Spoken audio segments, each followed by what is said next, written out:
बच्चों, बहुत बहुत स्वागत है आपका मेरे यूट्यूब चैनल अध्ययन अड्डा पे। तो दोस्तों, जैसा कि मैंने कहा था कि क्लास 12th की क्लासेस जो है वो शुरू हो रही हैं। तो आज से आपकी क्लास 12th की पहली क्लास शुरू हो रही है। और सबसे पहले मैं आपको बता दूं थोड़ी सी बात कि जो आपके 12th क्लास में जो पढ़ाया जाएगा, जो कोर्स है आपका, तो इकाइयों में बटा हुआ है। बेटा क्या इकाई है? इकाई के अंदर चैप्टर्स हैं। तो हम पहले बात करेंगे पहली इकाई की। जो हम पहली इकाई हमारी है वो बेटा क्या है? स्थिर वैद्युतिकी। क्या है बेटा? स्थिर वैद्युतिकी। और उसके अंदर कौन कौन से हमको पाठ पढ़ने हैं, चैप्टर पढ़ने हैं, जरा उनको एक बार हम लोग यहाँ पर नोट डाउन कर लेते हैं, फिर क्लास को शुरू करते हैं। ठीक है। तो जो पहला हमारा इकाई है, इकाई फर्स्ट जो पहली हमारी है बेटा, उसका नाम है क्या? स्थिर वैद्युतिकी। स्थिर वैद्युतिकी। बेटा इसको इंग्लिश में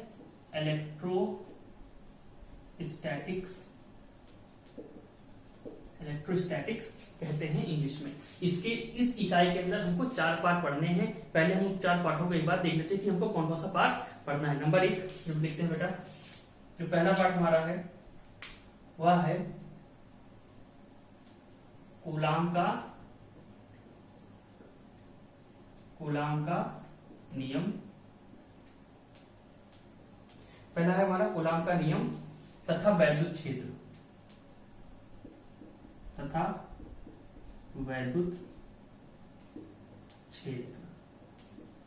ये पहला पाठ जो हमको पढ़ना है।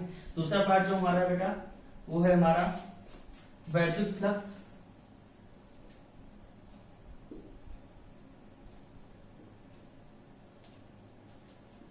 तथा गॉस का नियम।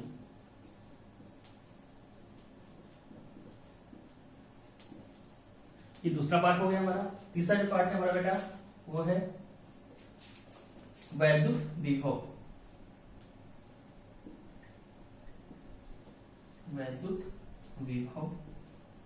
और जो चौथा पार्ट बेटा है इस यूनिट का वो है हमारा संधारित्र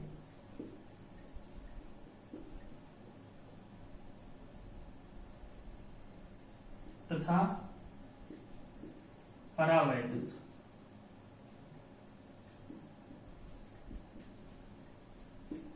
संधारित्र तथा परावैद्युत।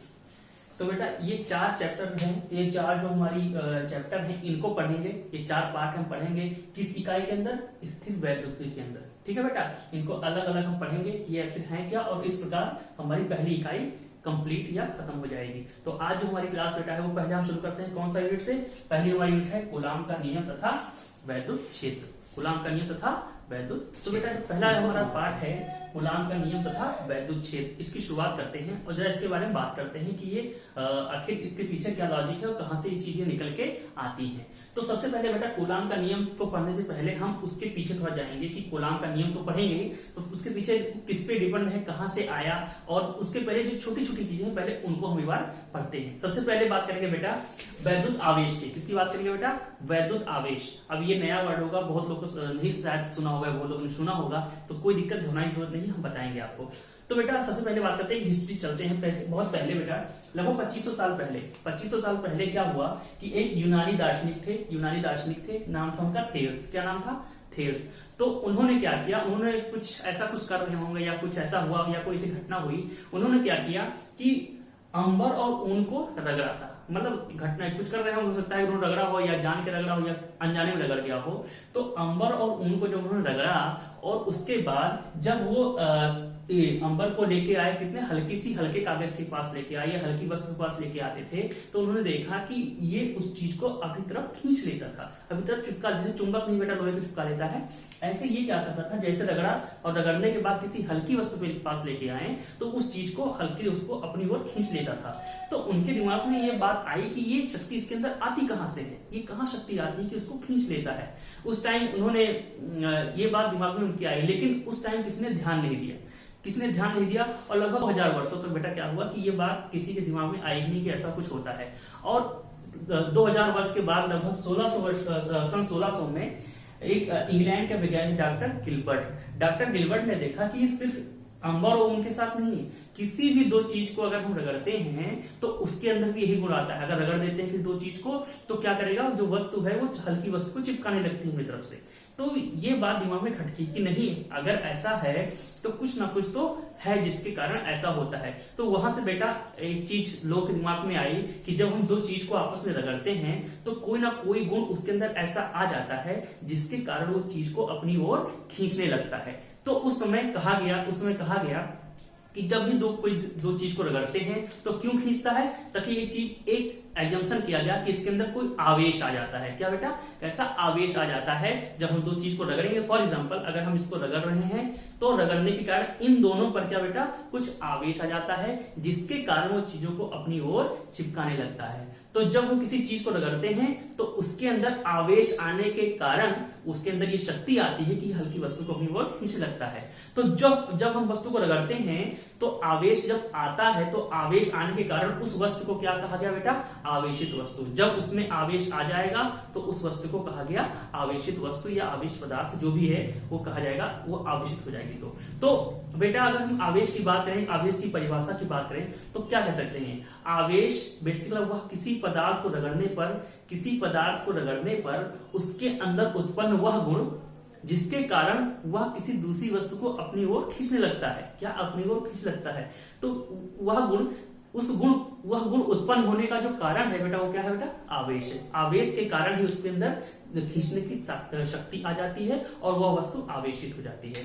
तो ये एक छोटा सा मतलब सोच सकते हैं कि इसकी परिभाषा को हम ऐसे डिफाइन कर सकते हैं कि आवेश होता क्या है। ठीक है बेटा, तो अगर आवेश की परिभाषा हम लिखें तो आवेश की परिभाषा आप क्या लिख सकते हैं, आवेश को लिखना चाहें तो आवेश की परिभाषा आप लिख सकते हैं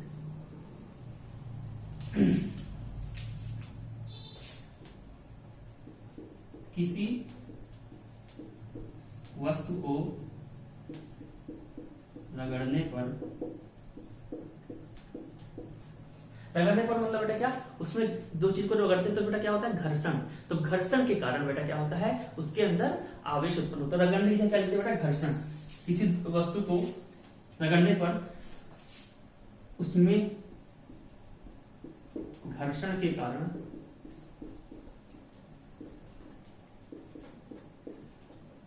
अन्य वस्तुओं को, अन्य हल्की वस्तुओं को अपनी ओर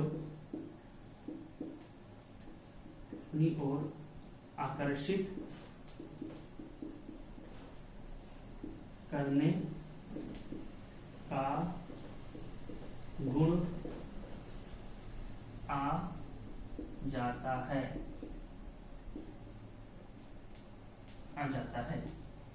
यह प्रक्रिया उसमें उत्पन्न आवेशों के कारण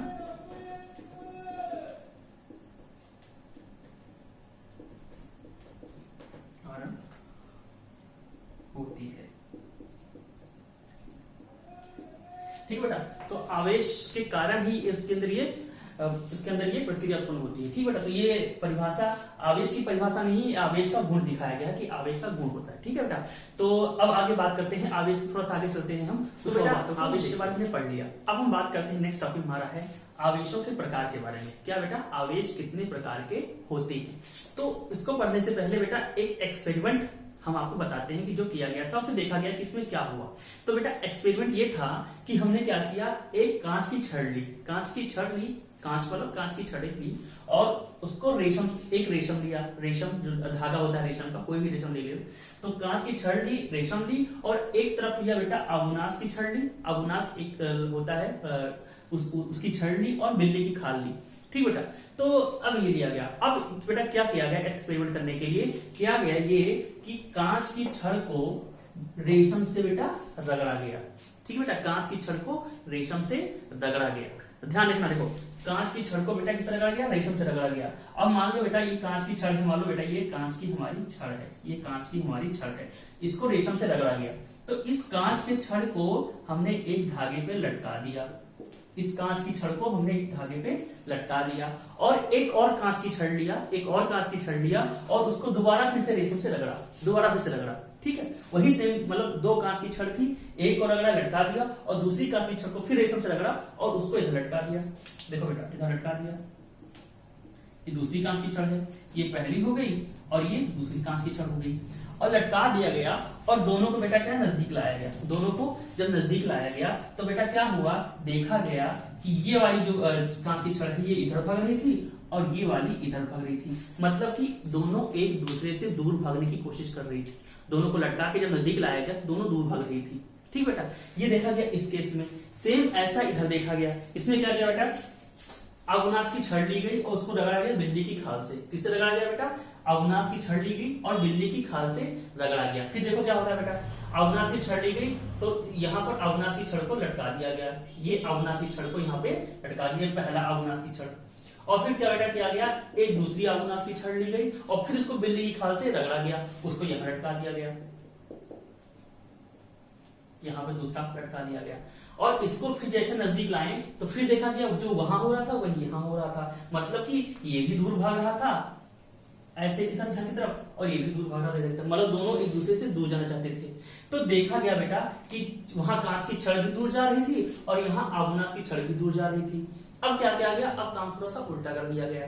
अब काम उल्टा क्या किया गया बेटा कि अब इन्होंने लिया, हमने कहा कि एक कांच की छड़ ले लें और एक अगुनास की छड़ ले लें। क्या करें बेटा, एक कांच की छड़ ले लें और एक अगुनास की छड़। अब लटका के देखते हैं तीसरा केस में। तो तीसरा केस में क्या हो बेटा कि एक कांच की छड़ ले लिया, यहाँ पे बना दे, यहाँ बना देंगे, ठीक है। यहाँ लिया गया बेटा क्या, कांच की छड़, ये वाली इधर से, ये वाली, और यहाँ अगुनास की छड़ लिया गया, ये वाली, ये वाली। और जब इनको पास लाया गया, जब इनको नजदीक लाया गया तो ये क्या कर रहे थे बेटा, एक दूसरे की तरफ आने लगी। ये इधर आ रहा तो ये इधर आ रहा है, एक दूसरे के नजदीक आने की कोशिश करने लगी, एक दूसरे के नजदीक आने की कोशिश करने लगी।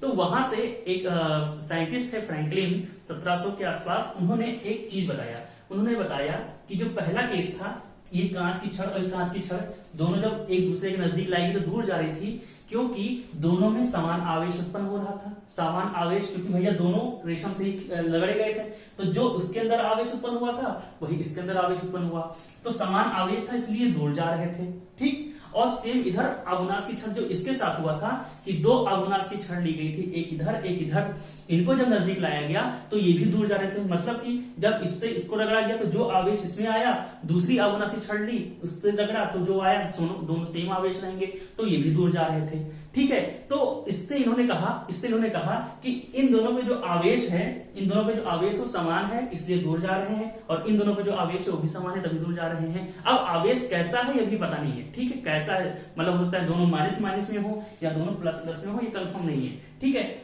अब क्या हो बेटा, अब जब इसमें आया केस तो इसमें देखा गया कि दोनों क्या एक दूसरे के नजदीक आ रहे थे, मतलब कि उन्होंने कहा कि भैया हो सकता है ये प्लस रहा हो और ये माइनस रहा हो, जिसके कारण एक दूसरे दोनों को नजदीक आ रहे हैं, ठीक है। ये प्लस हो और ये माइनस हो तभी दोनों एक दूसरे नजदीक आ रहे हैं। तो वहां से उन्होंने कहा कि जो कांच की छड़ है इस पे कौन सा बेटा, उन्होंने बताया कि यहाँ पर धनात्मक आवेश होगा, इन दोनों पर धनात्मक आवेश रहा होगा तभी दोनों दूसरे नजदीक गई होंगी, और जो इस पे था बेटा क्या बेटा, ये ऋणात्मक आवेश रहा होगा तभी दोनों दूसरे के नजदीक दूर भाग गई। देखो समान थे तब दूर भाग गई, यहाँ प्लस तो दूर भाग गई, यहाँ माइनस तो दूर भाग गई, और यहाँ पर क्या बेटा, ये तो हो गया हमारा प्लस, ये तो हो गया हमारा प्लस, और ये हो गया हमारा माइनस, इसलिए दोनों नजदीक आ गई। तो बेटा यहाँ से दो चीज उन्होंने बताई, यहाँ से निकल के आया कि जो आवेश होते हैं वो हमारे कितने प्रकार के, दो प्रकार के होंगे। एक कौन सा बेटा, धनात्मक, और दूसरा कौन सा, पता चलेगा कि आवेश कितने प्रकार के होते हैं, दो प्रकार के होते हैं। अब दो प्रकार के आवेश होते हैं, और हमने देखा था बेटा कि यहाँ प्लस और प्लस एक दूसरे को क्या बेटा दूर भेज रहे थे, एक दूसरे से दूर जा रहे थे, और यहाँ माइनस माइनस एक दूसरे से दूर जा रहे थे, और यहाँ पे बेटा अगर प्लस माइनस है तो एक दूसरे के नजदीक आ रहे थे। तो यहाँ से एक बात क्या निकल के आई बेटा, क्या निकल के आई कि जो हमारे सजातीय आवेश होते हैं, क्या निकल के आई निकल के बेटा ये आई कि जो सजातीय आवेश है, सजातीय आवेश मतलब जिनकी जो एक प्रकार के आवेश हैं, सजातीय आवेश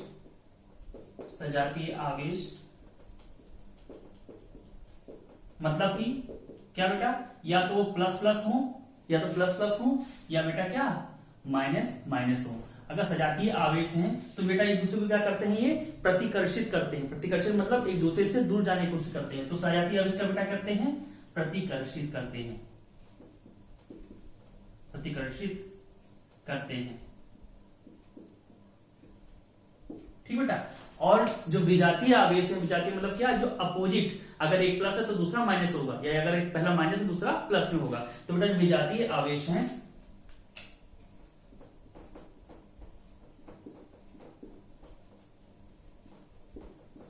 विजातीय आवेश यानी कि बेटा क्या, अगर एक प्लस तो दूसरा माइनस, और अगर पहला अगर माइनस तो दूसरा कौन सा, प्लस। तो जो विजातीय आवेश है एक दूसरे को क्या करेंगे बेटा, आकर्षित करेंगे। क्या करेंगे, ये आकर्षित करेंगे।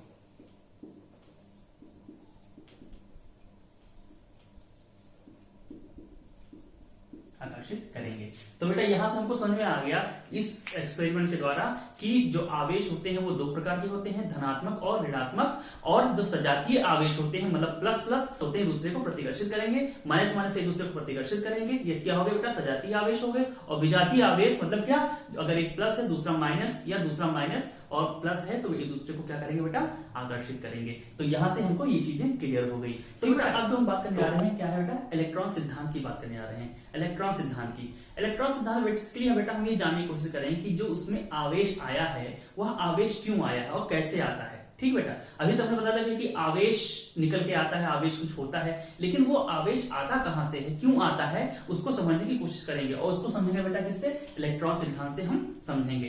तो बेटा सबसे पहले देखो, सभी लोग जानते हैं कि जो परमाणु होता है बेटा क्या होता है, विद्युत उदासीन होता है। सभी लोग जानते हैं कि परमाणु क्या होता है, हमारा विद्युत उदासीन होता है। और हर पदार्थ में क्या बेटा, परमाणु होते हैं, बहुत सारे परमाणु होते हैं। अब जस्ट एग्जाम्पल, एक बात सोचो कि मान लो कोई एक पदार्थ है, कोई पदार्थ जिसके परमाणु ये है और उसमें 5 इलेक्ट्रॉन, 4 इलेक्ट्रॉन माने, 4 इलेक्ट्रॉन ये बाहर टहल रहे हैं बेटा, 2 ये और 2 ये, 4 इलेक्ट्रॉन टहल रहे हैं इसमें, ये बाहर 4 इलेक्ट्रॉन टहल रहे हैं इसमें।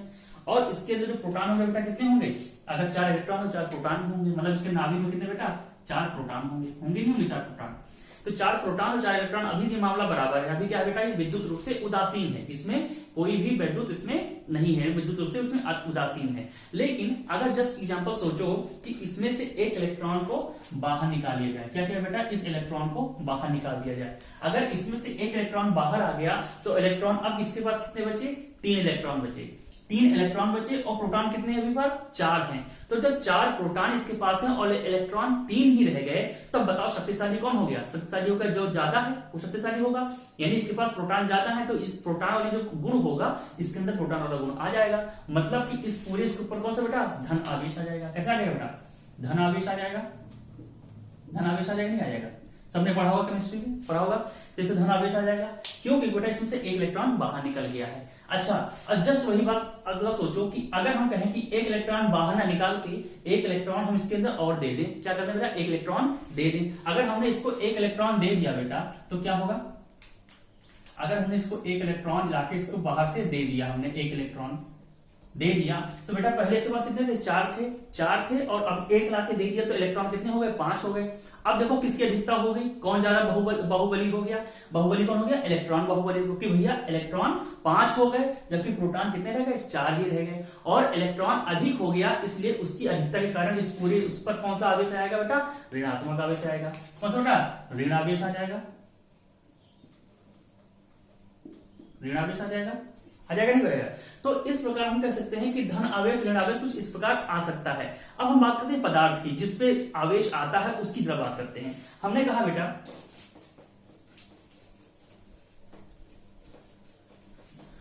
बेटा कि मान लो कुछ 2 चीज हमें रगड़ी, मान लो एक ये चीज रगड़ी, एक पहली चीज है और ये बेटा ये कोई दूसरी चीज है। ठीक है, इसको हमने क्या किया, आपस में रगड़ दिया।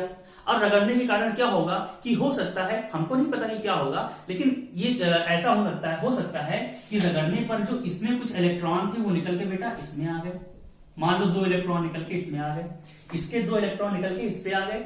अगर रगड़ने पर हुआ तो क्या होगा बेटा, 2 इलेक्ट्रॉन निकलने से क्या होगा, देखो बेटा जब पहले संपूर्ण रूप से क्या था, उदासीन था, इसमें इलेक्ट्रॉन प्रोटॉन बराबर थे। लेकिन जैसे इलेक्ट्रॉन निकल के इसमें आया, इसमें इलेक्ट्रॉनों की कितनी कमी हो गई, कितने इलेक्ट्रॉन की कमी हो गई, क्योंकि 2 इलेक्ट्रॉन निकल के यहां चले गए तो इसके अंदर 2 इलेक्ट्रॉन की कमी हो गई। अब 2 इलेक्ट्रॉन की कमी होने के कारण बेटा इस पे कौन बाहुबली हो गया, कौन बाहुबली हो गया, जो धन वाला था वो बाहुबली हो गया, है ना बेटा। तो धन वाला बाहुबली हो गया तो ऑटोमेटिक इसके पास कौन सा आवेश आ गया, धनावेश आ गया, धनावेश आ गया। और अब इलेक्ट्रॉन निकल के, क्योंकि निकल के यहां इस पे चला गया, इसमें निकल के बेटा इस पे चला गया, इस पे चला गया। अब ये इलेक्ट्रॉन निकल के इस पे चला गया, तो इसकी बात करें तो इसमें इलेक्ट्रॉन की क्या होगी बेटा, अधिकता होगी। पहले रूप से क्या था बेटा, उदासीन था, लेकिन क्योंकि 2 इलेक्ट्रॉन बाहर से निकल के इस पे आ गए हैं तो ये क्या बेटा, इलेक्ट्रॉन की इस पे अधिकता हो गई। और जब इलेक्ट्रॉन की अधिकता होगी तो इस पे कौन सा आवेश आ जाएगा बेटा, माइनस का आवेश आ जाएगा। कैसा होगा, माइनस का आवेश आ जाएगा। तो यहां से इलेक्ट्रॉन सिद्धांत थ्योरी हमारी यही कहती है कि जो हमारे इलेक्ट्रॉन होते हैं वो निकल के जिस पे जाते हैं, इलेक्ट्रॉन निकल के जिस पे जाते हैं वह ऋणात्मक हो जाता है, और जिससे निकल के जाते हैं वह कैसा हो जाता है बेटा, धनात्मक बन जाता है। और निकल के जाते हैं तो बेटा क्या, इस प्रकार उनमें आवेश आ जाता है, इसमें ऋण आवेश और इसमें धनावेश आ जाता है। तो कुछ समझ में आया इलेक्ट्रॉन थ्योरी क्या है। इलेक्ट्रॉन थ्योरी कुछ नहीं है, बेसिक वही है, किस प्रकार इलेक्ट्रॉन निकल के जाते हैं और उनके निकलने से उस पर कौन कौन से आवेश आ जाते हैं। तो ये कुछ हमारा इलेक्ट्रॉन सिद्धांत हुआ है। ठीक बेटा, बेटा आगे की बात है वो क्या है, वैद्युत आवेश का संरक्षण। क्या है बेटा, वैद्युत आवेश का संरक्षण। ये क्या होता है जरा इसको एक बार देखते हैं। ठीक है, हमने कहा बेटा कि मान लो हमने 2 पदार्थ को रगड़ा है, ये पहला पदार्थ है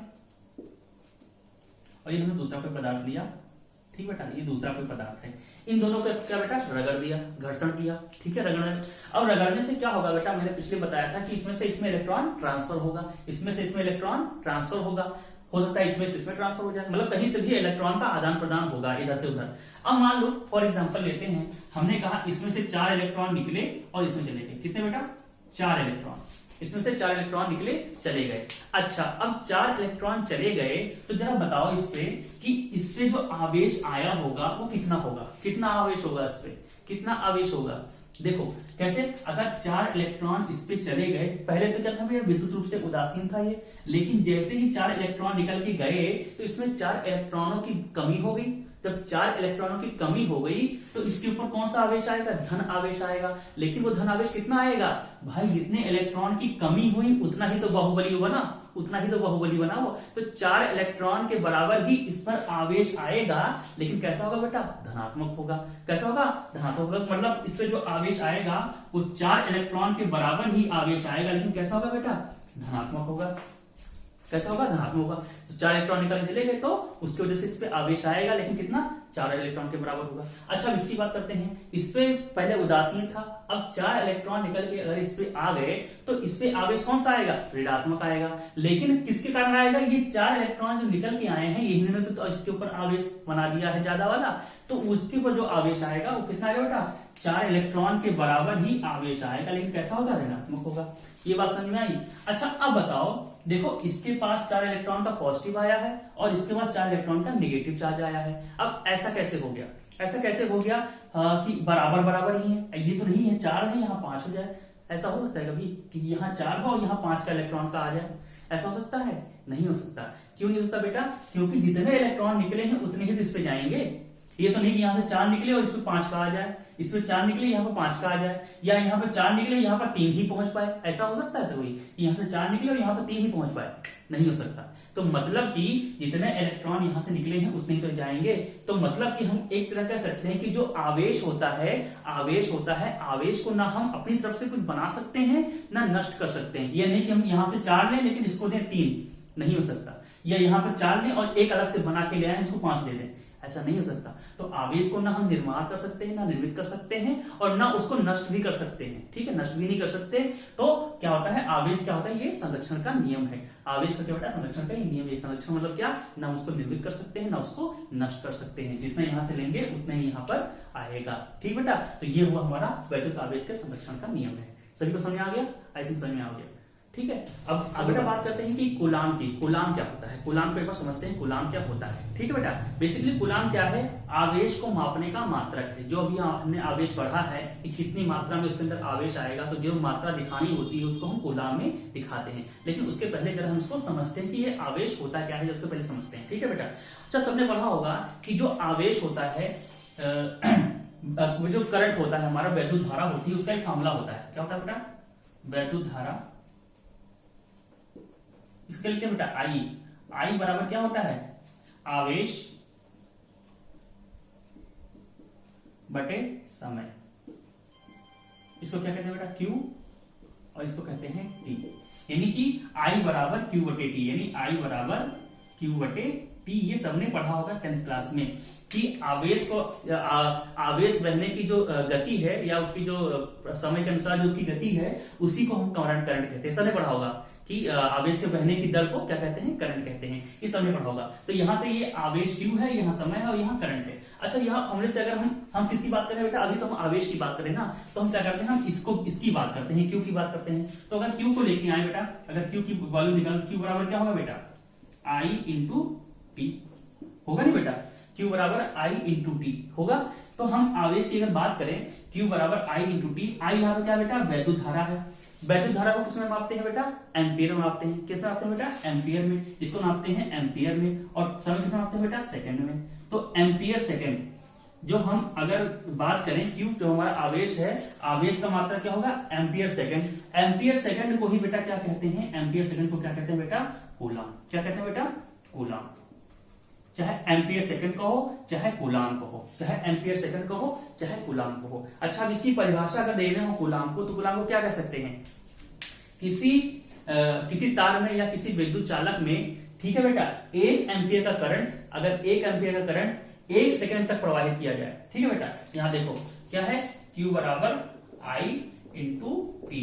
अगर हम 1 एम्पियर का करंट ले लें, 1 एम्पियर का करंट ले लें और इसको 1 सेकंड तक प्रवाहित करें, तो जो हमारा Q निकल के आएगा क्या होगा, क्या होगा, 1 कूलाम के बराबर होगा, है ना। जो हमारा आवेश होगा वो क्या होगा, 1 कूलाम के बराबर होगा। मतलब 1 एम्पियर करंट अगर 1 सेकंड हम प्रवाहित कर दें, तो जो हमारा आवेश होगा वो 1 कूलाम के बराबर होगा। तो ये बात समझ में आया। कूलाम कहां से आया, कूलाम एक तरह का मात्रक ही है, जिसको एम्पियर सेकंड न लिख के हम क्या लिखते हैं, कूलाम लिखते हैं, या एम्पियर सेकंड लिखते हैं या कूलाम लिखते हैं, बात दोनों एक ही है, ठीक है। और वो है क्या, अगर 1 एम्पियर का करंट हम 1 सेकंड तक प्रवाहित करें, तो उसमें जो आवेश होगा वो 1 कूलाम के बराबर होगा, या 1 एम्पियर सेकंड के बराबर होगा। ये सबको समझ में आ गया बेटा। तो कूलाम क्या है बेटा, एक तरह का हमारा आवेश मापने का एक मात्रक। तो बेटा अब हम बात करते हैं आवेश की क्वांटम प्रकृति के बारे में। क्वांटम ये क्या होता है बेटा, एक तरह का पैकेट होता है। क्वांटम मतलब एक तरह का पैकेट, जो भी चीज होगी पैकेट में होगी। अच्छा, जरा इसको समझते हैं। अच्छा बेटा देखो, हमने बात की थी कि जो आवेश एक से दूसरे में जाता है, आवेश वो क्या होता है, इलेक्ट्रॉनों का ट्रांसफर ही तो होता है बेटा। क्या होता है, इलेक्ट्रॉनों का ट्रांसफर ही तो होता है। मतलब अगर पहली वस्तु ये है और दूसरी वस्तु ये है, अगर इस पे आवेश आ रहा है तो किस कारण होगा बेटा, ये इलेक्ट्रॉनों के ट्रांसफर के कारण होगा। इलेक्ट्रॉन इधर से उधर जाएंगे तभी ट्रांसफर होगा, ठीक है बेटा। अच्छा होगा। अब ये बताओ कि जो आवेश आ रहा होगा इनके ऊपर वो कितना होगा। अगर हम कह दें कि भैया 1 इलेक्ट्रॉन गया होगा, तो इस पे जो आवेश आएगा वो कितना बेटा, 1 इलेक्ट्रॉन के बराबर का प्लस आवेश होगा नहीं होगा। और इस पे जो आया होगा बेटा क्या, 1 इलेक्ट्रॉन के बराबर का हमारा माइनस आवेश होगा, 1 इलेक्ट्रॉन के बराबर, है ना बेटा। या यहाँ पर 1 इलेक्ट्रॉन का प्लस का आवेश और यहाँ 1 इलेक्ट्रॉन का माइनस का आवेश होगा नहीं होगा बेटा, होगा नहीं होगा। अच्छा, अब हम बात करें कि अगर एक में जाके 2 इलेक्ट्रॉन गए होते हैं, यहाँ पर मान लो 2 इलेक्ट्रॉन जा रहे हैं, 2 इलेक्ट्रॉन जा रहे हैं, तो बेटा क्या होगा, 2 इलेक्ट्रॉन का यहाँ का प्लस का आवेश और यहाँ पर 2 इलेक्ट्रॉन का माइनस का आवेश। ऐसे अगर 3 गए होते हैं यहाँ पर, तो कितना होता है बेटा, 3 इलेक्ट्रॉन का प्लस का आवेश और 3 इलेक्ट्रॉन का माइनस का आवेश। अच्छा, ये चीज देखो, ये देखो कि जो नंबर आ रहे हैं 1 2 3 4, ऐसे 4 5 6 करके चले जाएं, ऐसे करते चले जाएं, तो ये तो अनंत हो सकते हैं, कुछ भी हो सकता है। क्या ये बताओ कि 1 और 2 के बीच में 1.5 इलेक्ट्रॉन यहां से जा सकता है क्या, 1.5 इलेक्ट्रॉन के अंदर जा सकता है, नहीं जा सकता भैया, क्योंकि इलेक्ट्रॉन से छोटा पार्टिकल होता है, से छोटा कण होता है, उसको तोड़ सकते नहीं। तो 1 इलेक्ट्रॉन जाएगा, 2 इलेक्ट्रॉन जाएगा, 3 जाएगा, 4 जाएगा, 5 जाएगा, लेकिन कभी 1.5 नहीं जा सकता, कभी 2.5 नहीं जा सकता, कभी 3.5 नहीं जा सकता, कभी आधा नहीं जा सकता। तो मतलब कि जो इलेक्ट्रॉन होगा वो पैकेट में होगा, कौन से बेटा, एक पैकेट में होगा जो हमेशा 1 2 3 4 5 के ही में जाएगा, है ना बेटा, समझ में आया। 1 2 3 4 5 में ही जाएगा, कभी आधे में नहीं जाएगा। तो जो पैकेट हमारी बनेगी बेटा क्या, वो हमेशा उन एक पूर्ण संख्या की संख्या बनेगी, मतलब इसके आगे क्या बेटा, हमेशा एक पूर्ण संख्या होगी जो इलेक्ट्रॉन इसमें जाएगा, ठीक है। अच्छा, अब सभी जानते हैं। अब एक बताओ कि अगर जो इलेक्ट्रॉन होता है उस पर आवेश कितना होता है, सबको पता नहीं पता है। 1 इलेक्ट्रॉन पे बेटा लिख लो कि 1 इलेक्ट्रॉन पे जो आवेश होता है, 1 इलेक्ट्रॉन पे जो आवेश होता है वो कितना होता है, 1.6 × 10⁻⁻⁹ कूलाम का आवेश 1 इलेक्ट्रॉन पे होता है। कितना बेटा, 1 इलेक्ट्रॉन पे 1.6 × 10⁻⁻⁹ कूलाम का आवेश होता है। अब फॉर एग्जांपल हम कहें कि यहां से 1 इलेक्ट्रॉन इसमें गया, एक इलेक्ट्रॉन इसमें गया, इस वाले केस की बात करें, इस वाले केस की बात करें तो मतलब कि इस पे जो आवेश आया होगा एक इलेक्ट्रॉन पे कितना है बेटा 1.6 × 10⁻19 कूलम का ऋण प्लस वाला आवेश इस पे आया होगा, और एक इलेक्ट्रॉन यहां गया है तो इस पे 1.6 × 10⁻19 कूलम का आवेश इस पे आया होगा, लेकिन कौन सा बेटा ऋणात्मक आया होगा। ठीक है, एक इलेक्ट्रॉन के जाने की वजह से। अच्छा, अगर बाय चांस 2 गया होता, इस पे 2 गया होता तो यहां पर कितना था 2 इलेक्ट्रॉन के बराबर। 2 इलेक्ट्रॉन के बराबर मतलब क्या 2 गुणे 1.6 × 10⁻19 कूलम, है ना बेटा, ये वही वाला तो है। तो 2 से गुणा कर दिया, 2 गया तो 2 से इसको गुणा कर दिया, तो 3.2 × 10⁻19 कूलम इस पे आवेश आ गया, और जो इस पे आएगा बेटा वही क्या आएगा माइनस में, माइनस का 3.2 × 10⁻19 कूलम आ गया।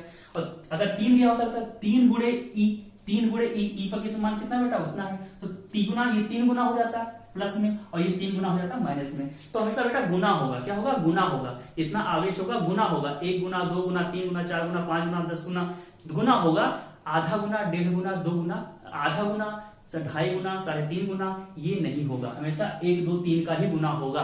तो यहां से कह सकते हैं कि जो आवेश हमेशा जिस पे निकलता है आवेश वो हमारा क्या होगा बेटा, जो आवेश होगा हमारा Q होगा वो हमेशा क्या होगा बेटा E तो होगा, E का गुणा क्या होगा बेटा N, हमेशा N का मल्टीपल होगा, जहां N क्या है एक पूर्ण संख्या है, N क्या बेटा एक होल नंबर होगा या पूर्ण संख्या, पूर्ण संख्या मतलब बेटा क्या 1 2 3 4 5 यही संख्या हो सकती है n की वैल्यू, और n की वैल्यू कुछ हो नहीं सकती, तो हमेशा Q बराबर NE होगा। और अगर बेटा अगर इन बात करें या तो और आगे देखो क्या होगा बेटा, अगर इसका होगा तो बेटा क्या होगा प्लस पे होगा, अगर इसकी बात करेंगे तो क्या बेटा माइनस होगा। तो Q बराबर प्लस माइनस का NE ये निकल के हमारा आता है आवेश, और ये दिखाता है किस लिए आता है बेटा कि आवेश की हमारी कैसी प्रकृति होती है, क्वांटम प्रकृति होती है। हमेशा वो पैकेट्स के रूप में चलता है, 2 के पैकेट चलेगा या 3 का पैकेट चलेगा, 4 का पैकेट लेके चलेगा, लेकिन कभी आधा का नहीं होगा। ठीक है बेटा, तो ये Q बराबर NE आपको आई थिंक समझ में आ गए होंगे कहां से आया, ये आवेश की क्वांटम प्रकृति के कारण यहां से आता है। तो बेटा सारी दूसरी बातें हमने पढ़ ली हैं। अब हम शुरू करते हैं बेसिकली जो हमारा पार्ट है कूलाम का नियम। क्या होता है कूलाम का नियम उसको समझते हैं, और ये क्योंकि डिपेंड है, ये सारी जो पीछे हमने पढ़ा है उन सब चीजों से कनेक्टेड है, इसलिए उसको चीजों को इतना बताया गया है। अब कूलाम के नियम की बात करते हैं बेटा। तो बेटा हमने कहा हमने देखा था कि जो आवेश होते हैं बेटा क्या होते हैं एक दूसरे को आकर्षित करते हैं या एक दूसरे को प्रतिकर्षित करते हैं। अगर प्लस प्लस होंगे तो एक दूसरे को प्रतिकर्षित करेंगे, माइनस माइनस होंगे तो एक दूसरे को प्रतिकर्षित करेंगे, और प्लस माइनस होंगे तो एक दूसरे को बेटा क्या करेंगे आकर्षित करेंगे। तो जरा कूलाम का नियम को समझते हैं कि ये आखिर है क्या। हमने कहा बेटा कि अगर मान लो 2 आवेश हैं, फॉर एग्जाम्पल 2 आवेश है बेटा, मान लो एक बेटा क्या है हमारा Q1 है, ये हमने पहला आवेश नाम दिया, ये मान लो बेटा क्या है प्लस में है, प्लस वाला Q आवेश धनात्मक है, और दूसरा बेटा क्या है बेटा Q2 है, क्या बेटा Q2 है, ये प्लस में, ये भी प्लस मान लिया, ठीक है प्लस है। अब बताओ ये आवेश है और ये आवेश है, एक दूसरे को क्या करेंगे बेटा दूर फेंकने की कोशिश करेंगे, दूर जाओ दूर हटो हमसे, क्यों बेटा समान आवेश है, सजातीय आवेश है, तो दूर फेंकने की कोशिश करेंगे। अब ये दूर फेंकने की कोशिश करेंगे तो ऑटोमेटिक क्या होगा इनके बीच में बल आएगा, बल के कारण तो फेंकेंगे दूसरे को, बिना बल के कहां फेंक पाएंगे। तो जैसे ही ये क्या करेंगे बेटा एक दूसरे के नजदीक रखे जाएंगे तो ये एक दूसरे को दूर एक दूसरे पर बल लगाएंगे, बाहर की तरफ जो हटो दूर हटो यहां से बल लगाएंगे। तो बेटा न्यूटन कूलाम का नियम हमारा ये कहता है कि इनके बीच में जो बल होगा, जो बल हम निकालेंगे उसको निकालने का कूलाम का नियम का एक तरीका बताएगा कि इनके बीच में बल हम निकाल सकते हैं, और वो बल कैसे होगा उसको एक बार देखते हैं। हमने कहा बेटा कि ये 2 आवेश हैं Q1 और Q2 जो एक दूरी पर रखे हुए हैं, मान लिया इनके बीच की दूरी बेटा क्या है R है, क्या बेटा इनके बीच की दूरी R की दूरी पर रखे हुए हैं, ये R की दूरी पर रखे हुए हैं, स्मॉल r, ठीक स्मॉल r की दूरी पर रखे हुए हैं। तो कूलाम ने कहा, कूलाम एक साइंटिस्ट थे, उन्होंने बताया कि अगर 2 आवेश जो r दूरी पर रखे हुए हैं तो उनके बीच में जो बल लग रहा होगा कैसा, या तो आकर्षण का होगा या प्रतिकर्षण का होगा। जो बल लग रहा होगा वो 2 चीज पे डिपेंड करेगा, वो 2 चीज पे डिपेंड करेगा। नंबर 1 क्या डिपेंड करेगा, पहला डिपेंड करेगा बेटा कि ये आवेश का क्या बेटा मान है, इनका मान का गुणनफल, इनके मान का आवेशों का गुणनफल। जैसे कि पहला डिपेंड करेगा जो बल होगा वो बल हमारा डिपेंड करेगा इन दोनों के आवेशों के गुणनफल के बराबर, मतलब Q1 और Q2 का जो गुणनफल होगा उसके डायरेक्टली प्रोपोर्शनल होगा, मतलब समानुपाती होगा उनके जो बल लग रहा होगा उनके बीच में। नंबर 1 ये पहली बात हुई, ठीक बेटा ये पहली बात हो गई।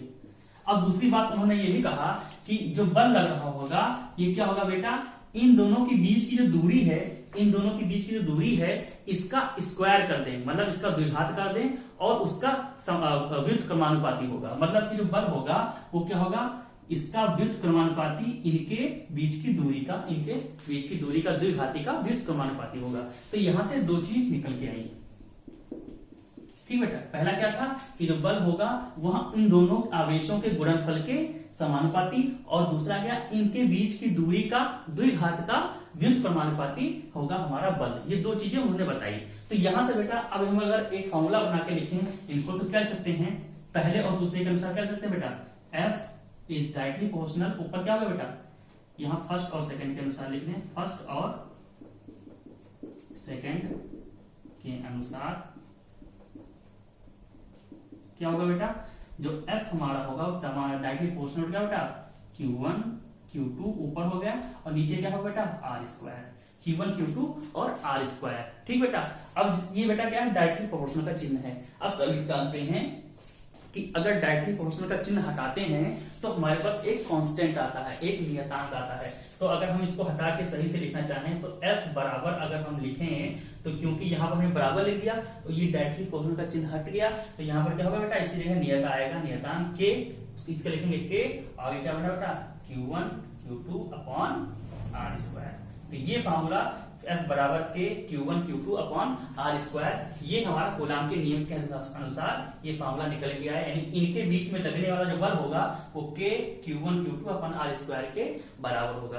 अब K क्या है, जरा K के बारे में बात करते हैं। तो बेटा अब K की बात करने से पहले जरा देखते हैं कि आखिर है। तो बेटा जो हमने बल का फॉर्मूला निकाल के दिखाया, क्या है बेटा, F बराबर K Q1 Q2 upon R square. यहाँ पर K क्या है बेटा, K एक नियतांक है और K की वैल्यू हम बताते हैं कि K की वैल्यू कैसे निकल के आती है। देखो बेटा, जो हमारा नंबर 1 पर अगर हम किसकी बात करें बेटा, निर्वात की बात करें, नंबर 1 पर अगर निर्वात है, निर्वात या वायु की बात करें, निर्वात या वायु में बेटा जो K की वैल्यू होती है, K को हम लिखते हैं, K को हम क्या लिखते हैं बेटा, लिखते हैं 1/4 पाई एप्सिलॉन नॉट लिखते हैं। K को लिखते हैं 1/4 पाई एप्सिलॉन नॉट लिखते हैं और इसकी वैल्यू जो होती है 9 गुणे 10 की घात 9 होती है। कितनी बेटा, 9 गुणे 10 की घात 9 होती है K की वैल्यू, और इसको 1/4 पाई एप्सिलॉन में लिखते हैं। मतलब कि अगर निर्वात की बात करें तो ये फॉर्मूला बदल के कैसा हो जाएगा बेटा, ये फॉर्मूला बदल के हमारा हो जाएगा F बराबर 1/4 पाई एप्सिलॉन नॉट। ठीक है, एप्सिलॉन नॉट का मतलब ये वायु की बात कर रहा है, वायु या निर्वात की बात कर रहा है। तो ये फॉर्मूला बदल क्या होगा, F बराबर 1/4 पाई एप्सिलॉन नॉट, आगे क्या बचा बेटा, Q1 Q2 upon R square. ये फॉर्मूला बन गया बेटा किसका, वायु का। वायु के लिए हमारा जो F होगा, अगर दोनों आवेश वायु के अंदर रखे हुए हैं तो उनके बीच का अगर हमें बल निकालना हो तो 1/4 पाई एप्सिलॉन, जिसकी वैल्यू कितनी होगी बेटा, 9 गुणे 10 की घात 9, इसकी पूरी जगह 9 गुणे 10 की घात 9 रख देंगे, बाकी Q1 Q2 को लिख देंगे और उनके बीच की दूरी रख देंगे, तो उनके बीच में आवेश वो बल उनके बीच का निकल जाएगा। कब, जब बेटा ये क्या हो, निर्वात या वायु हो। लेकिन अगर बेटा निर्वात और वायु ना हो तो क्या कंडीशन होगी, तो कंडीशन कुछ अलग हो जाएगी। ठीक है, इनको जरा देख लेते हैं। अगर अन्य माध्यम हो, अन्य माध्यम के लिए बेटा इसकी जो वैल्यू हो जाएगी, जो F हमारा निकल के आएगा बेटा, वो हो जाएगा बेटा 1/4 pi epsilon not K Q1 Q2 upon R square. ठीक बेटा, सेम वही है, लेकिन एप्सिलॉन नॉट क्या बेटा, यहाँ K का भी गुणा होगा। अब ध्यान रखना, ये वाला K और ये वाला K दोनों अलग अलग हैं। ठीक है बेटा, इस K को हम छोटा बना लेते हैं, ये K छोटा हो गया और ये कैपिटल K है। ठीक है, ये वाला K क्या होता है, ये उस जिस मीडियम की बात कर रहे हैं, जिस माध्यम की बात कर रहे हैं, उसका परावैद्युतांक होता है। क्या बेटा होता है, उसका वैद्युतांक होता है। और ये एप्सिलॉन नॉट क्या है बेटा, ये एप्सिलॉन नॉट क्या है, ये उस मीडियम का, जरा एप्सिलॉन नॉट के बारे में भी बात करते हैं, इसको बताते हैं। अब जरा एप्सिलॉन नॉट की बात करते हैं कि एप्सिलॉन नॉट आखिर ये वाला जो चिन्ह मैंने दिखाया ये क्या होता है। ठीक है बेटा, तो ये क्या होता है बेटा,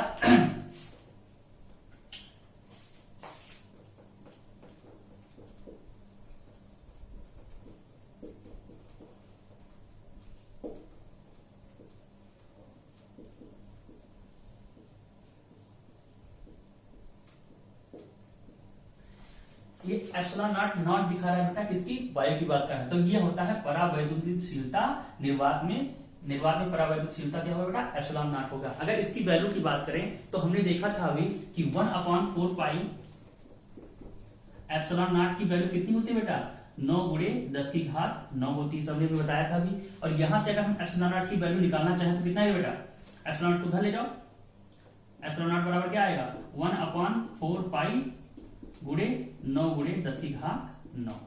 जब यहां से सॉल्व करेंगे पाई की वैल्यू रख देंगे और सॉल्व करेंगे तो बेटा इसकी जो वैल्यू आएगी वो आएगी 8.85 into 10 the power 8.85 into 10 the power -12। ठीक है, ये एप्सिलॉन नॉट की वैल्यू आएगी। और इसका जो मात्रक होगा बेटा वह मात्रक होगा कूलम स्क्वायर पर न्यूटन मीटर स्क्वायर। ठीक, तो ये हमारा होगा न्यूटन का स्क्वायर। ठीक, तो ये हमारा एप्सिलॉन नॉट का ये हमारी वैल्यू होगी एप्सिलॉन नॉट की 8.85 10 की पावर -12।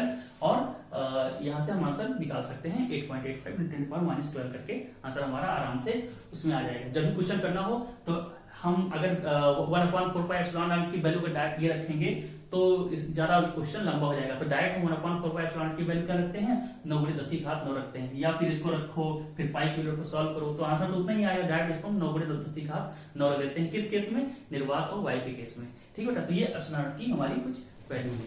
अब बेटा कूलाम के नियम का सदिश रूप बात करते हैं, कूलाम के नियम का सदिश रूप की बात करते हैं। उससे पहले एक चीज हम बता दें आपको, जो हमने कूलाम का नियम पढ़ा था बेटा, क्या आया था, F बराबर K Q1 Q2 upon R square, या K की जगह बेटा 1/4 पाई एप्सिलॉन लिख के बताया था।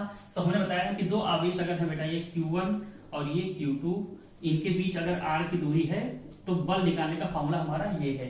और साथ ही साथ इस बल जो बल बेटा ये आएगा, ये बल कहां लग रहा होगा, देखो ये वाला अगर ये वाला प्लस है, ये वाला प्लस है, तो ये वाला बल इस पे इधर की तरफ लगा रहा होगा। अगर दोनों प्लस हैं तो ये वाला बल इसके इधर लगा रहा होगा, और जो ये वाला है इस पे ये बल कहां लगा रहा होगा बेटा, इधर की तरफ लगा रहा होगा। तो देखो जो दोनों बल है बेटा कहां लग रहे हैं, बिल्कुल जो इसको मिलाने वाली रेखा है, इसको जो मिलाने वाली रेखा है उसी के अनुदिश लग रहे हैं। अगर बाई चांस ये प्लस होता और ये बेटा क्या होता, माइनस होता, क्या होता, माइनस होता, तो क्या होता, अगर ये प्लस होता है माइनस होता तो क्या बेटा, ये इसको अपनी तरफ खींचता, मतलब ये इधर की तरफ जाने की कोशिश करता, और ये इसको इधर की तरफ खींचता, मतलब ये इधर जाने की कोशिश करता। तो तभी बल क्या लगता है बेटा, रेखा के अनुदिश ही लग रहा है। मतलब जो बल उनके बीच में लग रहा है वो हमेशा उनको मिलाने वाली रेखा के अनुदिश ही लगेगा, या तो बाहर की तरफ या उस रेखा के अनुदिश अंदर की तरफ। तो हमेशा बल क्या होगा बेटा, अनुदिश होगा। तो ये थोड़ा सा हम छूट गया था बताना, देखा था दिशा के बारे में। अब बात करते हैं बेटा कूलाम के नियम का सदिश रूप के बारे में बात करते हैं। जरा इसको देखते हैं, कूलाम के नियम का सदिश रूप है। सदिश रूप मतलब क्या, सबने वेक्टर पढ़ा होगा कि वेक्टर 11th क्लास में आपने पढ़ा होगा मैथ में कि वेक्टर वो राशियां होती हैं जिनमें दिशा होती है और परिमाण होता है और दिशा होती है, दो चीज की जरूरत पड़ती है तो वेक्टर हमारा बनता है। अच्छा, तो बल जो हमारे निकाला भी कूलाम के नियम में, बल कैसी राशि है बेटा, बल क्या है, एक तरह की वेक्टर यानी कि सदिश राशि है। तो जब सदिश राशि है तो हमको परिमाण और दिशा दोनों बतानी पड़ेगी, तब जाके हमारा बल के बारे में सही से जानकारी हम दे सकते हैं, क्योंकि बेटा क्या है, सदिश राशि है। तो इसलिए कूलाम के नियम का सदिश रूप भी हमको लिखना पड़ा, क्योंकि बल क्या है, एक तरह की सदिश राशि है। तो जरा इसको देखते हैं। तो हमने कहा बेटा वही चीज है जो कूलाम के नियम में पढ़ा था, वही चीज है, लेकिन बस इसको थोड़ा सा हम सदिश रूप में लिखेंगे। अच्छा, तो मान लिया बेटा कि ये कोई आवेश है Q1 और ये बेटा कोई आवेश है Q2। ठीक है, Q1 और Q2 दो आवेश हैं। हम मान लेते हैं कि Q1 की स्थिति, यहां देखना, क्योंकि बेटा वेक्टर की बात नहीं कर रहे हैं, सदिश की बात करने आ रहे हैं, तो यहां पर हम स्थिति वेक्टर की बात करेंगे। हमने कहा Q1 की स्थिति Q2 के अनुसार, स्थिति वेक्टर मतलब क्या, उसकी पोजीशन, उसको कहां पर स्थित है, कितनी दूरी पर है और किस दिशा में है, इसको बताने वाला कौन सा होता है बेटा, स्थिति वेक्टर होता है। तो हमने कहा कि Q1 की स्थिति Q2 के सापेक्ष किधर है बेटा, इधर की तरफ है। किधर है बेटा, इधर की तरफ है, यही तो है। ये हमारी सापेक्ष स्थिति वेक्टर कौन सा बेटा, ये इधर की तरफ है। इस वेक्टर को हमने नाम दे दिया बेटा, क्या हमने दे दिया नाम R, किधर की पहले की स्थिति दूसरे के अनुसार ना, तो R12 वेक्टर नाम दे दिया। कोई दिक्कत यहां से? हमने कहा पहले वाले की स्थिति दूसरे के अनुसार R12 वेक्टर से दिखा देंगे कि पहले की स्थिति दूसरे के अनुसार कहां बेटा R12 वेक्टर हमको दिखा रहा है। अब ये R12 वेक्टर जो है ये क्या दिखा बेटा, इसको एक बार देख लेते हैं। जो R12 ये स्थिति वेक्टर है ये क्या दिखा रहा है, R12 वेक्टर जो दिखा रहा है ये क्या दिखा रहा है, नंबर 1 कि इसकी लंबाई कितनी है, मतलब इसकी परिमाण कितनी है, कितनी दूरी पर है, यानी R का परिमाण और साथ साथ इसकी दिशा, किधर दिशा है, ये दिशा कौन सी है, दिशा दिखा रहा है। तो दिशा और परिमाण दो मिलकर ही बनते हैं वेक्टर। तो R12 क्या दिखा रहा है, R12 की परिमाण और साथ साथ बेटा क्या दिखा रहा है, R12 की दिशा। ये क्या दिखाता है, R12 का दिशा। ठीक है, तो R12 की दिशा हमारी कौन सी है बेटा, इधर की है। अच्छा, अब हम बात करते हैं जरा कूलॉम का नियम की बात करते हैं। तो अगर हम इसकी बात करें पहले वाले की, ये मान लो हमारा कौन सा बिंदु बेटा, ये पहला बिंदु है आवेश है और ये दूसरा बिंदु आवेश है। ठीक, हम कहते हैं कि जो पहला बिंदु आवेश है इस पर जो बल लग रहा होगा, किसके कारण बल लग रहा होगा, इसके कारण बल लग रहा होगा। नहीं बेटा, क्योंकि ये अकेले होता तो कोई बल रहता ही नहीं इसके ऊपर, ये आ गया है इसके कारण ये इसको क्या करेगा, प्रतिकर्षित करेगा। तो ये अपने आप में एक बल महसूस करेगा, इसके कारण किधर लग रहा होगा वो बल बेटा, बताओ किधर लग रहा होगा बल, वो बल हमारा कुछ इधर की तरफ लग रहा होगा, F लग नहीं रहा होगा बेटा, किस पे, इस पे जो बल लग रहा होगा इसके कारण वो कुछ इस इधर की तरफ लग रहा होगा F। उसको हमने नाम दे दिया बल ऑन वन, पहले पे लग रहा वाला बल, पहले पे लग रहा है बल किसके कारण, दूसरे कारण, तो F12 नाम दे दिया। पहले पे लगने वाला बल दूसरे के कारण F12 हो गया। ये F12 इस पे लग रहा है इसके कारण F12। अच्छा, तो ये जो F12 है इसका मान कितना होगा बेटा, इस F12 का मान अगर निकालना चाहें तो क्या होगा बेटा, कूलॉम के नियम अनुसार 1/4πε0। ठीक, हाँ एप्सिलॉन नॉट इससे लिखा, माना कि ये पूरा हमारा किस में है बेटा, वायु में है, वायु में मान लेते हैं। तो 1/4πε0, फिर क्या होगा बेटा, फॉर्मूला क्या है, Q1 Q2 और इनके बीच की दूरी। अब दूरी बेटा कौन दिखाएगा इसमें, दूरी कौन दिखाएगा, R12 वेक्टर दिखाएगा, नहीं, R12 तो इसका स्थिति वेक्टर है। दूरी कौन दिखा रहा होगा बेटा, जो इसका परिमाण होगा, परिमाण तो दिखा रहा होगा, इसकी लंबाई कौन है बेटा, R12 ही तो परिमाण, R12 ही तो परिमाण। तो इनके बीच की दूरी क्या है बेटा, हम क्या लिखेंगे, R12। कोई दिक्कत? अब क्योंकि बेटा क्या है, वेक्टर है हमारा F12, तो ये तो हमारा होगा परिमाण पूरा फोर्स का, बल का। अब इसकी दिशा भी तो बतानी पड़ेगी।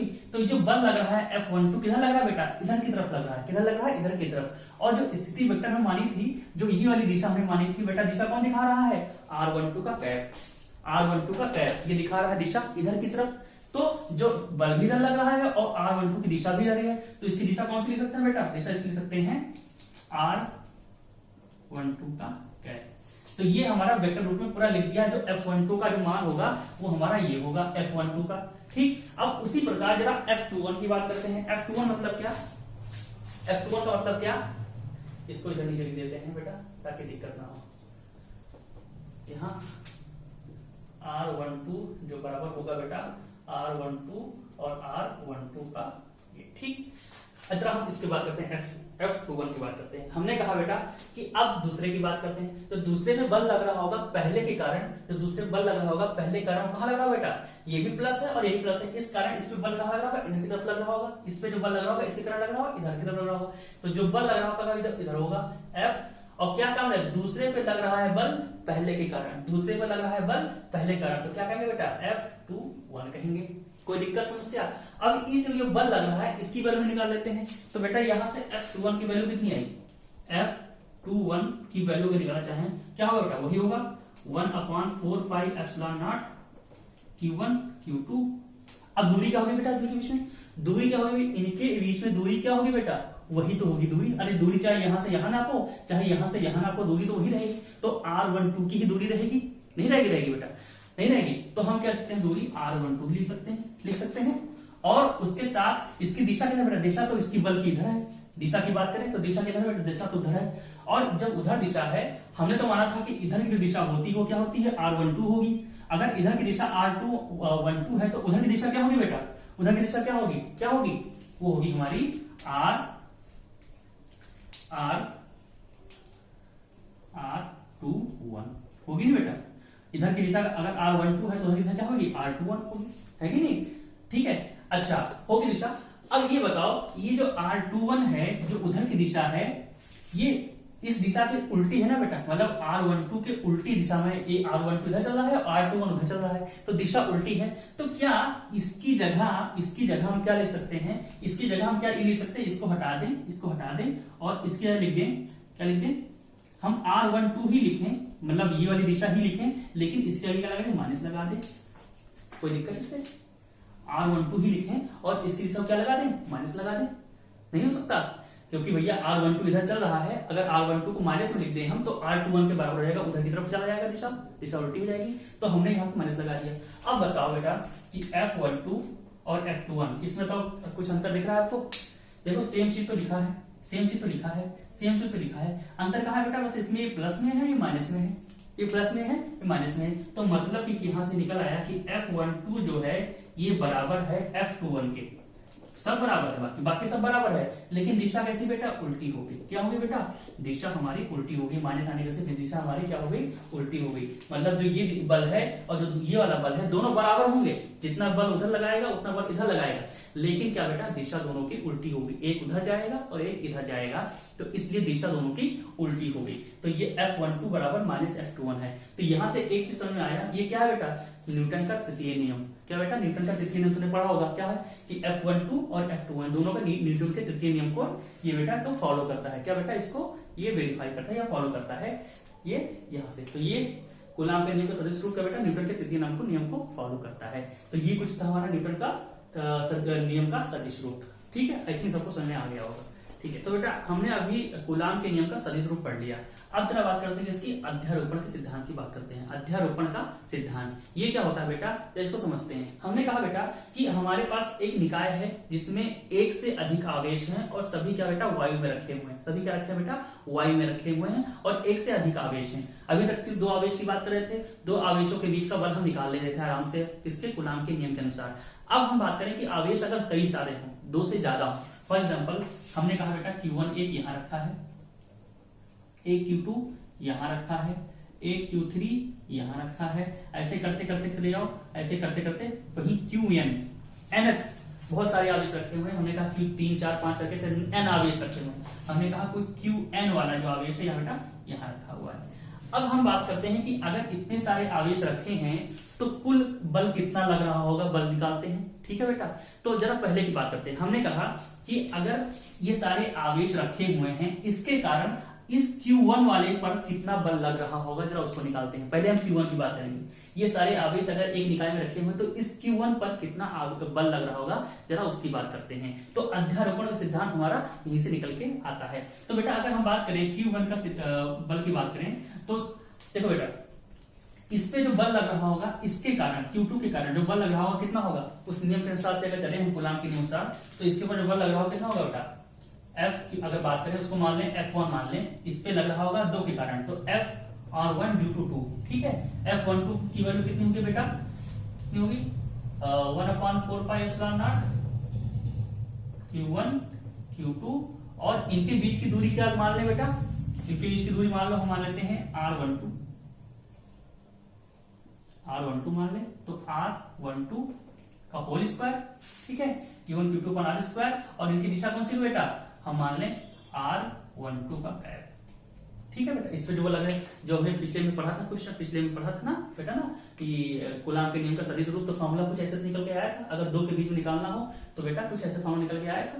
तो ये हमारा हो गया इनके बीच की बल, मतलब इस पे जो बल लग रहा है इसके कारण वो बेटा ये कुछ ये होगा, ठीक है। अब इसी पे जो बल लग रहा है इसके कारण उसको भी तो निकालेंगे बेटा, क्या होगा बेटा, इस पे जो बल लग रहा है इसके कारण कितना होगा, हम कह रहे हैं पहले बल तीसरे के कारण F13 कितना होगा 1/4 पाई एप्सिलॉन नॉट, क्या होगा Q1 Q3 और R13 का होल स्क्वायर, और यहाँ क्या आएगा R13 का कैप, है ना बेटा। तो Q1 में जो बल लगा 3 के कारण वो कुछ ये हो गया। ऐसे करते करते सब पे बल अगर निकालते चले जाएं तो जो Q1 वाला लास्ट में जो N वाला होगा इसे ये भी तो कोई बल लगाएगा बेटा ना, इस पे बल लगाएगा कुछ इधर की तरफ, तो जो इस पे बल लग रहा होगा हमने मान लिया F(1) due to N, nth वाले के कारण कितना होगा बेटा 1/4 पाई एप्सिलॉन नॉट, ऐसे करते चले जाओ epsilon not Q1 Qn upon R1N का होल स्क्वायर इंटू R1N का कैप, तो ये बेटा ऐसे सब वाले बल निकाल लेंगे। तो इस पे जो कुल बल लग रहा होगा 1 पर, तो कुल अगर बल बात करें 1 पर जो बल लग रहा होगा कितना होगा बेटा, तो अध्यारोपण का सिद्धांत ये कहता है, अध्यारोपण का सिद्धांत ये कहता है कि जो इस पे इसके कारण बल लग रहा है, इस पे इसके कारण बल लग रहा है, और इस पे जो इसके कारण बल लग रहा है, सबका वेक्टर योग अगर कर दें हम, वेक्टर मतलब क्या, सदिश रूप कर दें, तो जो कुल बल इस पे लग रहा होगा, कितना कुल बल लग रहा होगा वो हमारा कितना होगा, F12 का वेक्टर प्लस F13 का वेक्टर, और प्लस ऐसे करते चले जाओ तो F1n का जो वेक्टर होगा इसका हमेशा योग होता है। ये बात समझ में आई बेटा, ये बात समझ में आई कि जो इस पे बल लग रहा होगा सबके कारण कितना होगा, सबका अलग अलग जो बल लग रहा होगा सबको वेक्टर रूप से बेटा क्या जोड़ दे। इस पे जो बल लग रहा होगा इसके कारण, इस पे जो बल लग रहा होगा इसके कारण, इस पे जो बल लग रहा होगा इसके कारण, सबका जो अलग अलग बल लग रहा होगा सबको बेटा क्या वेक्टर रूप से हम जोड़ दें, तो इस पे कुल लगने वाला बल हमारा निकल जाएगा। ये हमको कौन दिखा रहा है, अध्यारोपण का सिद्धांत दिखाता है। ऐसे ही अगर इस पर बल निकालना चाहे तो इस पे इसके कारण लगने वाला बल, इस पर इसके कारण लगने वाला बल, इस पर इसके कारण लगने वाला बल, तो सबका जो बल लग रहा होगा सबको वेक्टर रूप से जोड़ दें, और जोड़ने के बाद जो आंसर हमारा आएगा वेक्टर रूप में, वही हमारा इस पे कुल मिला के बल लग रहा होगा सबके कारण। तो ये हमारा अध्यारोपण का सिद्धांत है। तो अध्यारोपण सिद्धांत क्या है बेटा, किसी आवेश पर लगने वाला बल, किसी आवेश पर लगने वाला बल अन्य आवेशों पर अलग अलग लगने वाले बल के वेक्टर योग के बराबर होता है। ये कौन सा कहता है बेटा, अध्यारोपण का सिद्धांत कहता है। आई थिंक सबको समझ में आ गया होगा, इसको क्वेश्चन करेंगे तो कोई दिक्कत नहीं, सब कुछ समझ में आ जाएगा। तो बेटा यहाँ से क्लास हमारी आज की क्लास वाइंड अप करते हैं, और कल मिलेंगे इसके आगे क्लास के साथ। सभी को शेयर कर दीजिए, बताइए दोस्तों को, अपने फ्रेंड्स को बता दीजिए कि क्लासेज यहाँ पे शुरू हो चुकी हैं, सभी लोग ज्वाइन कर लें, और एक तरफ से पढ़ा रहे हैं चीजों को, तो पढ़ते रहेंगे तो चीजें समझ में आती रहेंगी, ठीक है। और क्वेश्चंस करेंगे तो चीजें और भी क्लियर हो जाएंगी। तो अभी आपको करना है कि सबको शेयर करना है, सब्सक्राइब करना है, और अपने दोस्तों को बताना है कि हाँ इसको चैनल को ज्वाइन कर ले, ठीक है बेटा। तो फिर मिलते हैं कल के आगे शुरू करते हैं क्लास। ओके, ठीक है, बाय।